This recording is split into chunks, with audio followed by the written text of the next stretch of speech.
Hello everybody out there in YouTube. We are the Middle Age Guys, and in this particular video we're going to be bullshitting about the biggest video game expo that happens every year, the Electronics Entertainment Expo E3, which is going to be coming to us in LA in just a week away, June 10th. Let's get the introductions out of the way. I'm the Reverend. The theme here. Gray Mouse 1. Like I said right at the top of the video, E3 is the biggest video game expo industry-wide. It is the show where not only do all of the big publishers and all the big players in the industry come together, but they take the time out to go ahead and show off to the world, hey, this is pretty much our roadmap for consumers and for gamers leading into the end of the year, all right? Or possibly leading into the next few years into the future, all right? This is our big... You're getting a big peek behind the curtain.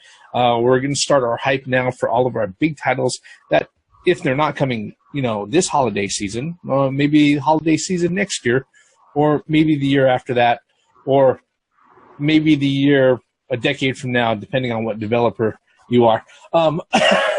But with every E3, especially if you're somebody who's paid attention to the industry for as closely as we have, or even as intently as we do, there are certain things that happen in every E3 that people would sit there and say, hey, look, that was predictable, or, wow, that really surprised me. In which case, what we're going to be doing in this particular video is that we're going to be doing our E3 predictions, all right? Now, we're not going to be going through each and every publisher that is out there on the floor.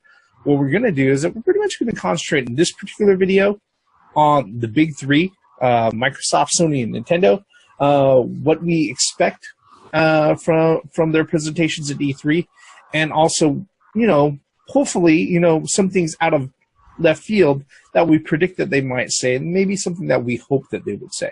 All right, I think that's pretty much it. That pretty much sets the table for us, right? I think so. Yeah. Yeah. E3, like I said, is starting Saturday, June 10th, and that's actually going to be kicked off by EA, which isn't going to be at the expo. They're having their own event, but once EA starts their event, that is the official start of E3. That's part of the actual conference schedule and everything else.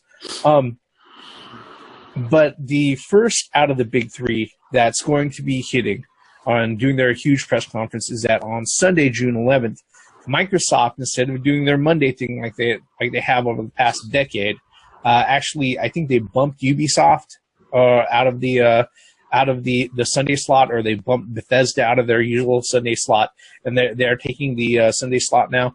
They're going to be starting up 2 p.m. Sunday, June 11th, and that's going to be the first one we're going to start with. So I'm going to open up the floor, gentlemen. What are your predictions for Microsoft as far as what they're going to be showing off at E3, and what are some things that you're hoping they're going to show off?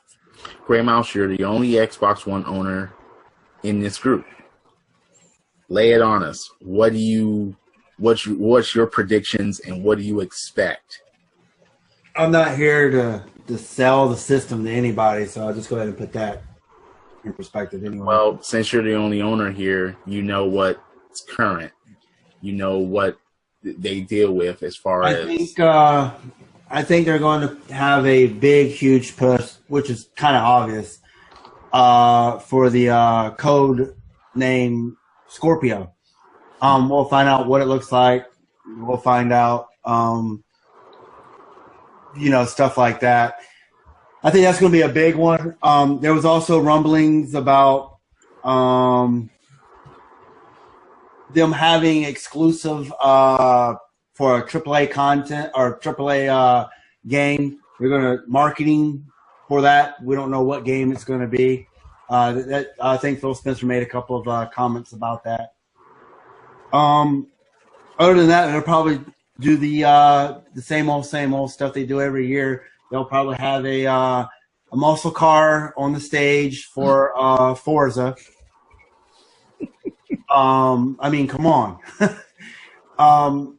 They'll probably show, I can't think of it off the top of my head, the pirate game. I can't think of it right now. Sea of Thieves.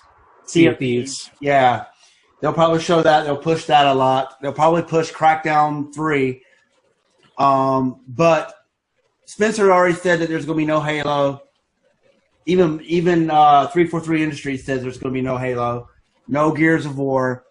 So, I mean, those are open slots for something that maybe they'll have worthwhile to convince other people that haven't adopted to the Xbox One console yet. Hopefully that will help,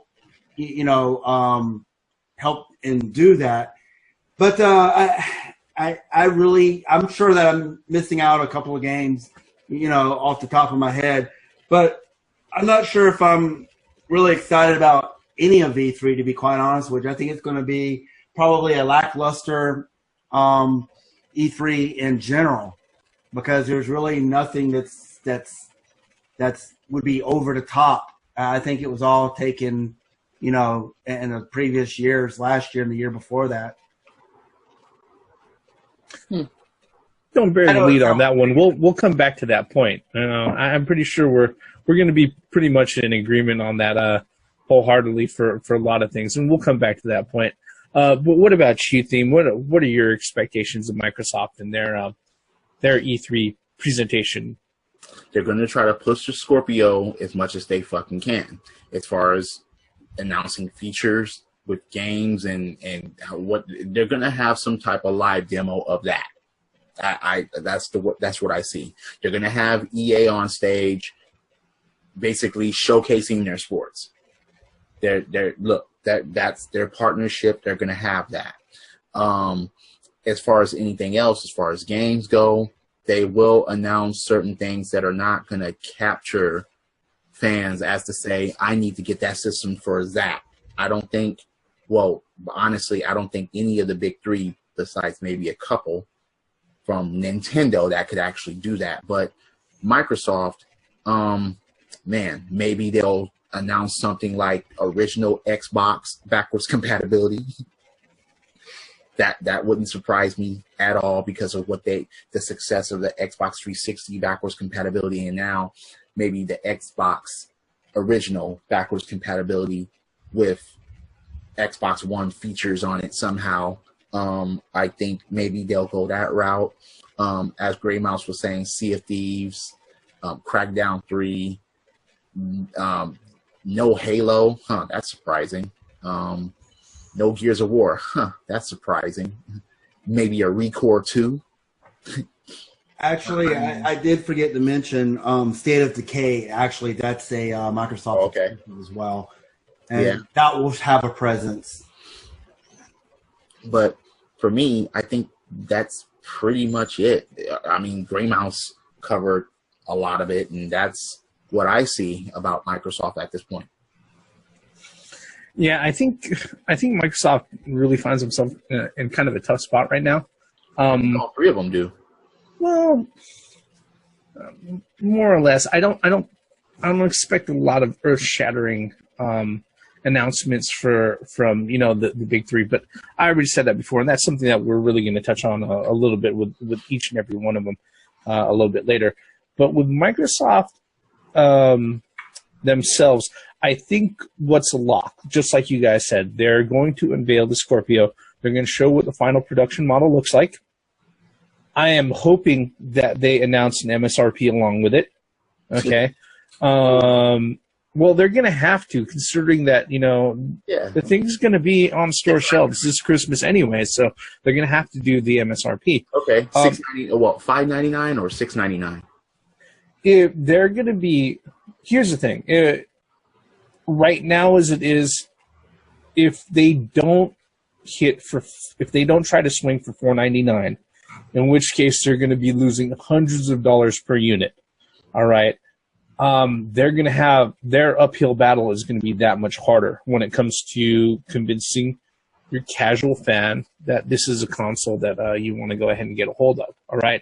Especially considering that, all right, when they go out of their way and they push like exclusives and everything, we've got, you guys said Sea of Thieves, State of Decay 2, Crackdown 3, but again, these are all titles that we've seen in previous E3s.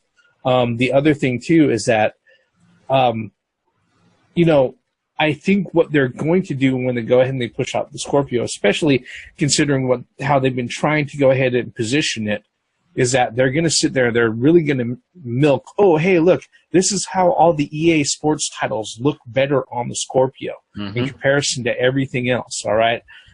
They're going to do the whole live demo of a whole bunch of games that aren't exclusive to the console, all right? Yeah. But the one thing that I predict that they're going to be doing that's unfortunately not just going to be them saying this, it's going to be parroted across majority of the publishers out there, is that they're going to be pushing the games as a service thing. And also, you know, Xbox Game Pass, and trying to sell that out as, okay, this is the great big thing for gamers. This is the brand new box of sliced bread that everybody has been waiting for, all right?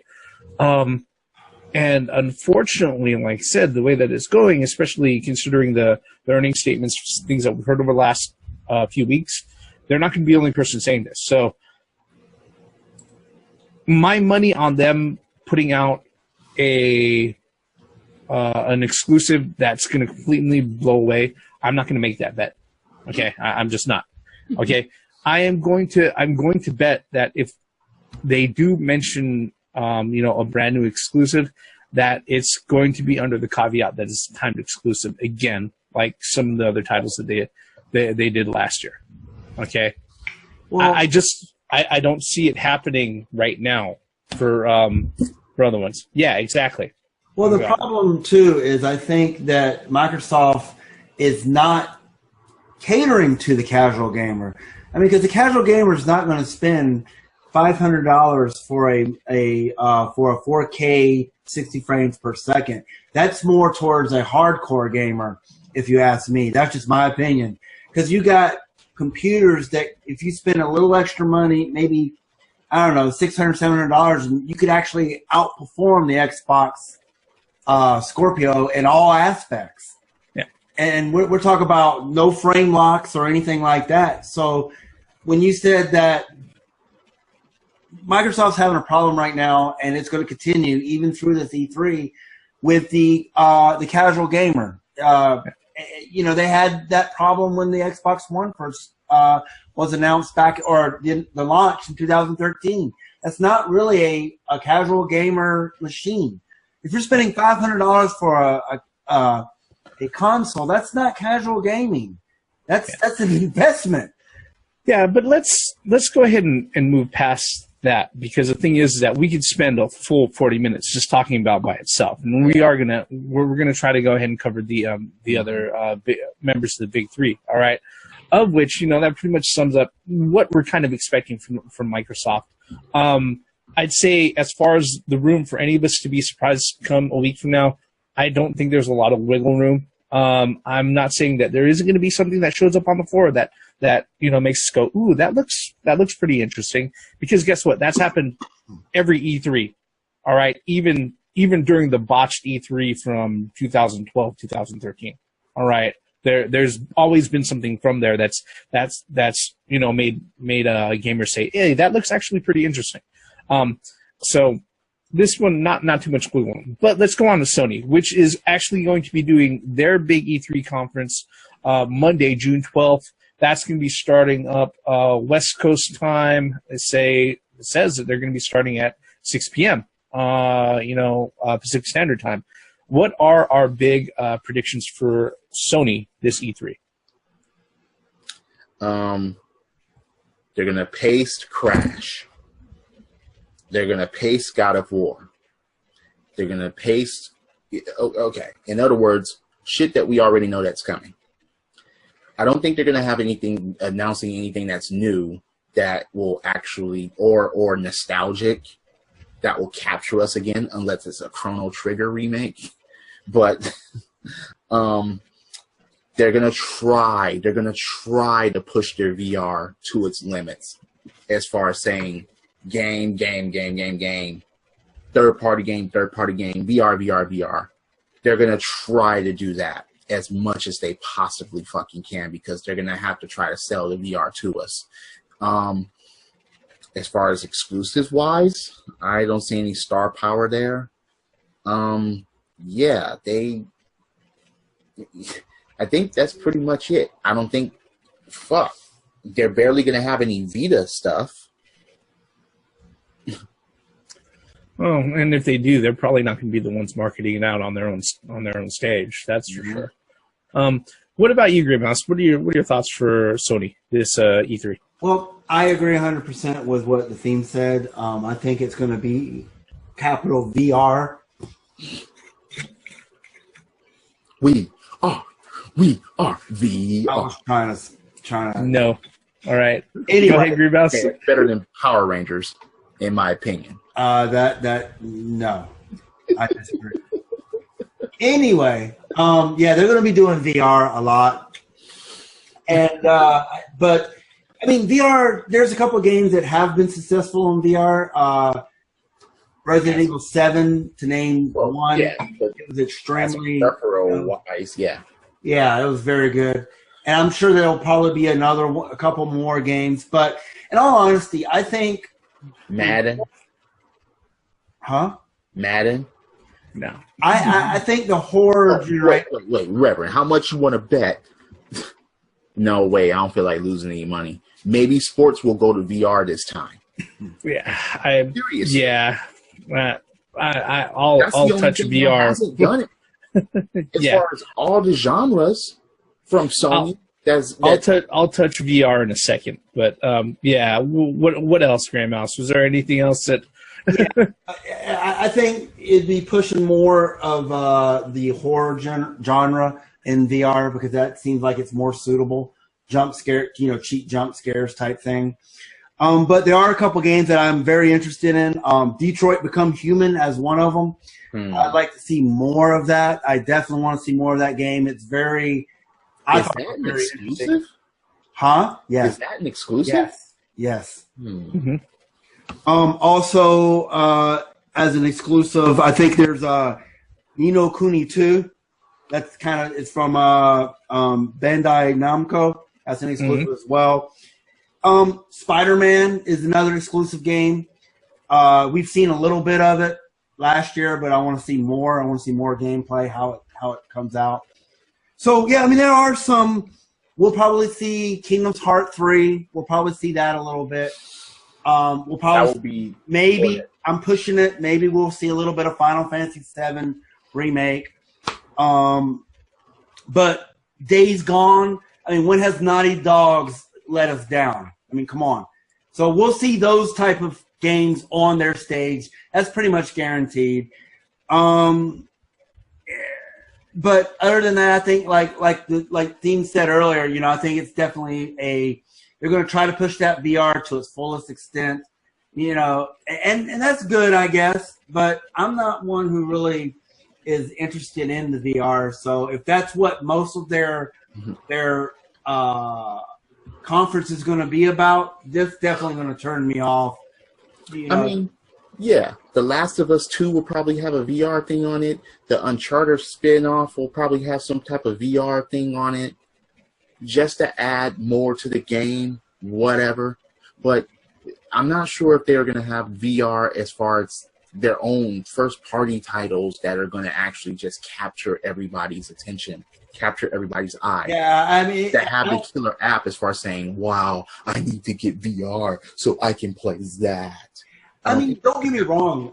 Resident Evil 7 is a type of game that is built around VR. It seems, there's nothing but static scores about that. So, yeah. So VR is going to be a big thing, I think, at their conference. But I mean, that's all that I could really think of. Sony. I mean, like you said with Microsoft, there's nothing really being surprising that I don't think it's going to come out of this. I think what's going to be really indicative about Sony's show and everything else is that depending on how much coverage they actually sit there and dedicate to VR, it'll give us a good idea about whether or not it's going to be something that they're even going to pursue supporting for another year. All right, really. Because the thing is that when it came to sales of of the PS4 VR, it didn't hit the way that Sony wanted it to. All right. Granted, there were also a few other things that could be contributed to that, and that was the fact that, you know, people were like waiting for the PS4 Pro to go ahead and come out and to get that along with that. Once you combine those two, though, the price of entry was really high, and it didn't sit there and it didn't get the adoption rate that they were hoping. PS4 Pro Slim. Well, the thing is, don't know, but like I said, depending on the presence of VR within their presentations, how much it's actually going to be a presence, it's going to be really indicative on whether or not Sony is still settled on supporting that. Okay. I've seen a lot of VR. I was in Walmart just the other day, and there's a whole wall of unit of VR.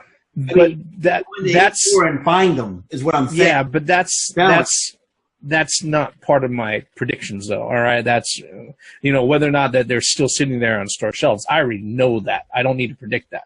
Okay. But as far as on shelves than there are Nintendo Switches. Yeah. But as far as Sony goes, like I said, depending on how big VR is in their presentation, that'll indicate whether or not this is something they're going to support. Okay. Because they were all gung ho about it last year, but it didn't do as well, anywhere near as well as they hoped it to. And now, after the first flood of games that actually came in that supported VR out, there's really not a lot about it at all anymore that you hear. All right. Now, the one thing that I think we're going to be seeing, and that's kind of a lock, like you guys said, Days Gone, God of War, the Spider-Man, probably the Crash and everything else. There's actually going to be huge where Sony is going to just bathe in the limelight, is that they're going to sit there and they're going to go, hey, look, these are our exclusive titles that, guess what, you can't find on our competitive platforms, all right, other competitive platforms.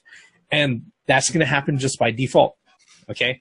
The thing that kills me, all right, and the thing that we will start hearing from Sony, all right, that will make me worry more than anything else, all right? And it's not an announcement. It's not a hint about the PS5. If they start mentioning games as a service on fucking stage, all right, I will be. It's not going to make me happy, all right, because that just means that if Microsoft does it on their stage and then there's backlash. Well, here's the thing. All right. As far as it goes, I think that particular thing is probably going to be left up to individual developers, individual publishers, third-party publishers to go ahead and handle on their particular conferences. But if those words, or that sort of inkling goes ahead and it creeps up into their presentation, then that's something I'm going to be concerned about.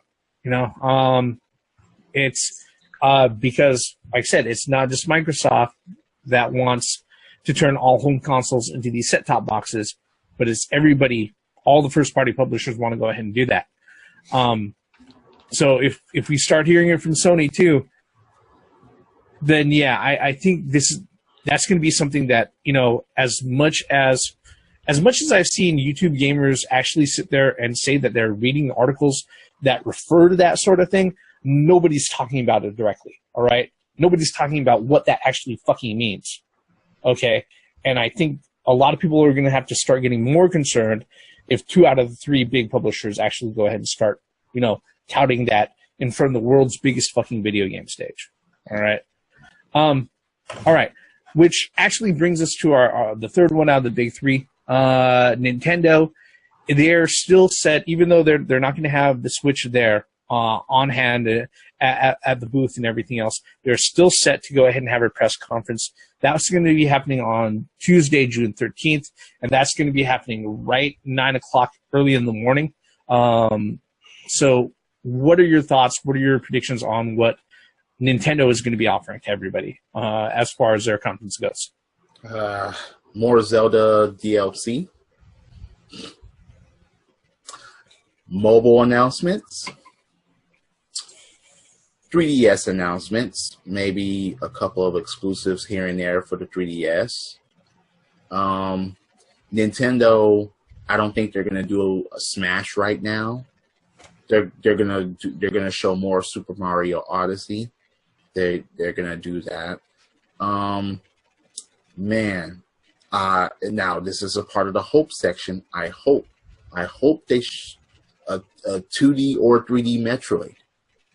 I really hope that they do that. But as far as predictions go, it's like, man, I don't know. Maybe Nintendo will probably show us their VR. That you'll have to be like 3 feet away from your Nintendo Switch.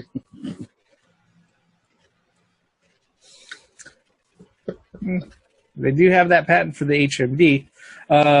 What about you, Graham Mouse? What are your thoughts, predictions for Nintendo?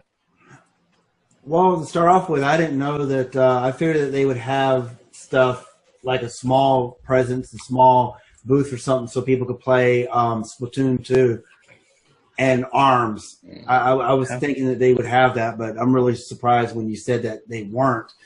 Yeah. So, I disagree. There will not be any Zelda DLC. It's already been announced. Yeah, they're going to show it, though.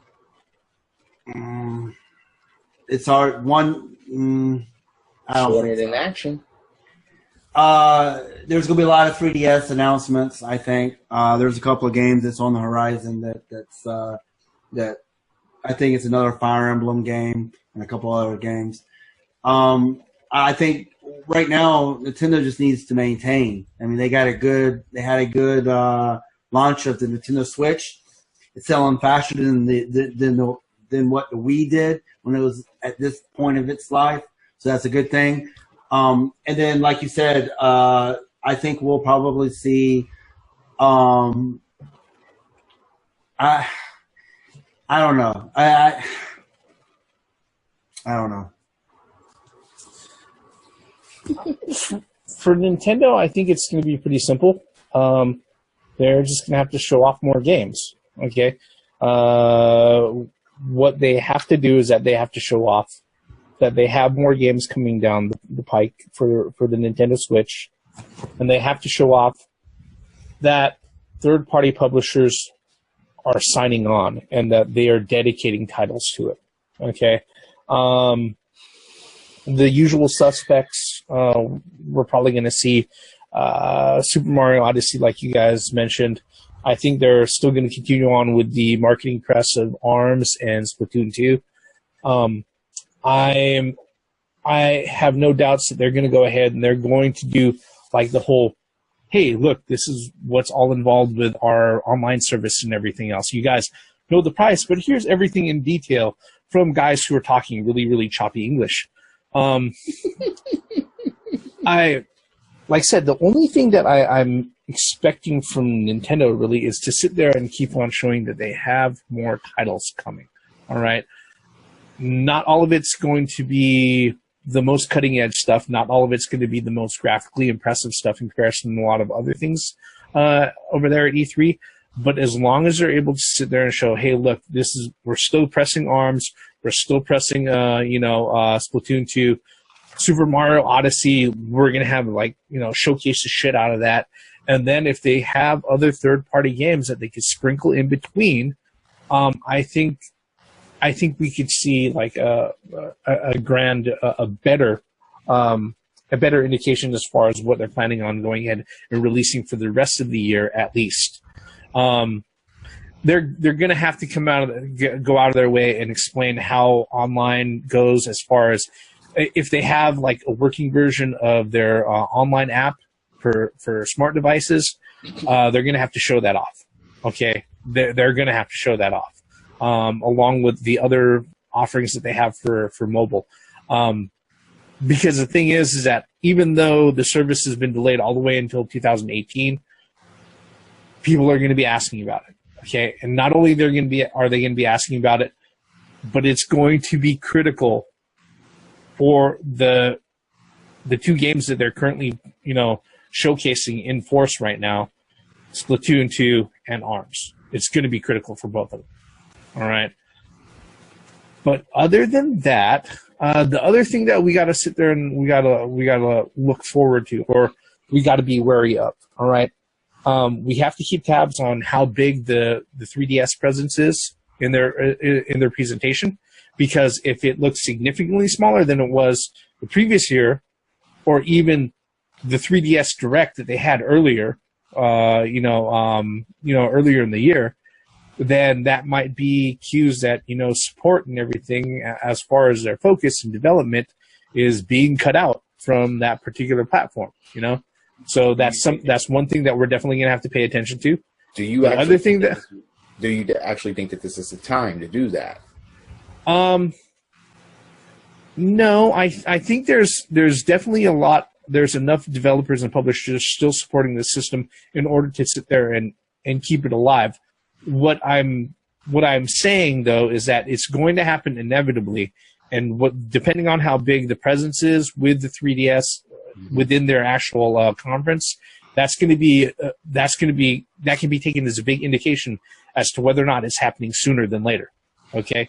The other thing that we have to be worried about is that if the 3 words, games as a service, gets uttered by anybody off of that fucking Nintendo stage, I'm like said before, we're hearing it from first party and third party publishers all over the fucking place.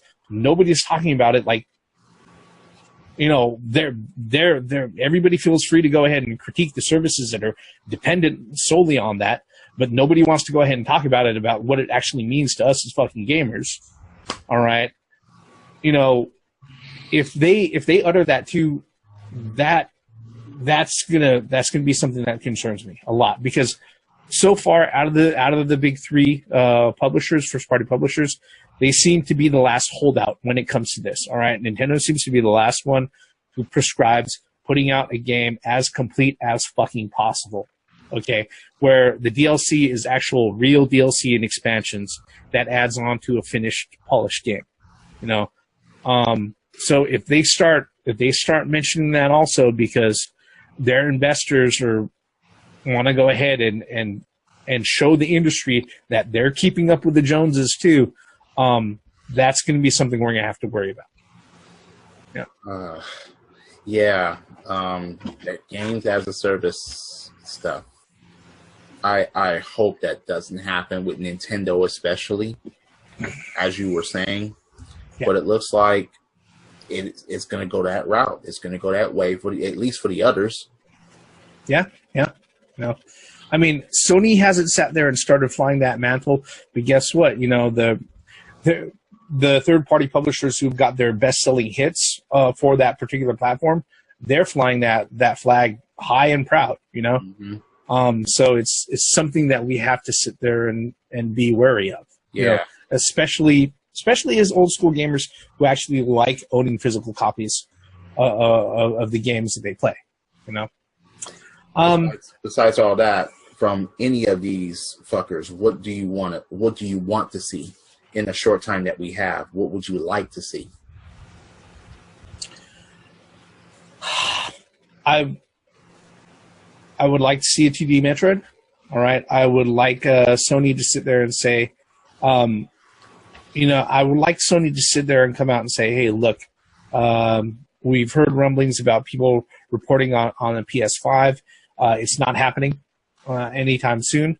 No. I would like Microsoft to sit there and say, hey, look, we've reopened our doors as far as our regulations and policies for indie developers and all of that. We are friendly for them again, that they can go ahead and they can come back to our platform. And we're making it just as easy as we did when the Xbox 360 first launched. Okay, that's what I want to see from them.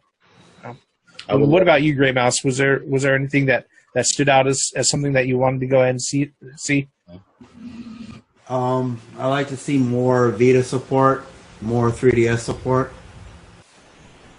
I don't think those consoles have enough support. The Vita mostly. The 3DS? Really? No, no. He said the Vita mostly, yeah. But yeah, I would definitely agree about that. Yeah, the Vita. Yeah. Yeah. What else, Grey Mouse? Was there anything else? Yeah.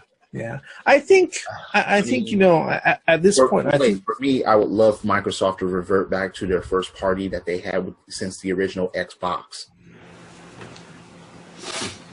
Seriously, I don't even have to go through the games. I just want to see them go back there and actually use those fucking weapons again. Be like, hey, you want games? Hey, what about what we used to do, what we used to have? And be like, all right, we're bringing it back. And then just show a montage of shit that we knew and loved and played from the original Xbox era, and just show that shit and be like, I would love another Legacy of Kain. And Sony, yeah, they're going to probably show more Street Fighter V characters on their fucking stage, but yeah. Yeah. Yeah, and Capcom, if you're listening, please, on either of these stages, Power Stone 3, Rival Schools 3, please. Yeah. And I think that pretty much encapsulates our short thoughts, our clean thoughts as we have it so far as what we're hoping to see at E3, what we're expecting to see. You know, predictions are like assholes. Everybody has one. In which case, we really want to know, you know, what are your predictions, folks? What are your thoughts on E3 coming up? What are you expecting to see?